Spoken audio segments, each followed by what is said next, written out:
کیا عورت کے زیر ناف بال صاف کرنے کے لیے ریزر یا کینچی کا استعمال کرنا منع ہے؟ اگر کسی عورت کو کریم سے الرجی ہوتی ہو تو وہ کیا کرے؟ ایسا کچھ بھی منع نہیں ہے. یہ بالکل من گھڑت بات ہے کہ جنازہ بھاری ہو جاتا ہے لوہا لگانے سے. ریزر استعمال کریں، کوئی بھی ایسی چیز استعمال کریں. بلکہ میں سمجھتی ہوں کہ کریمز کی نسبت زیادہ بہتر ہے کہ کریمز میں بعض اوقات ایسے کیمیکلز ہو سکتے ہیں کہ جو آپ کی اسکن کے لیے بہتر نہ ہو. آپ کو پتہ ہے حدیث میں کیا الفاظ آتے ہیں؟ میں نے آپ کو پہلے بھی سنائے تھے. حلق الآن و نطف الابط. ابھی بھی یہ لفظ گزرے ہیں نطف الابط.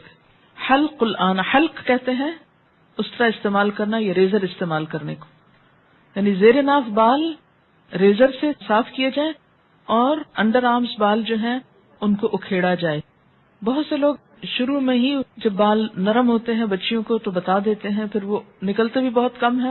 یعنی ویکسنگ جس کو آپ کہتے ہیں، ویکس استعمال کی جائے انڈر آرمز کے لیے. لیکن اگر تکلیف ہوتی ہو تو مجھے یہ سمجھ میں نہیں آتی کہ باقی سب جگہوں کی تکلیف نہیں ہوتی، لیکن جہاں سنت کا معاملہ وہاں تکلیف ہوتی ہے. یہ پسندیدہ ہے، اگر نہیں تو انڈر آرمز بھی اگر آپ ریزر استعمال کرنا چاہیں تو کر سکتے ہیں.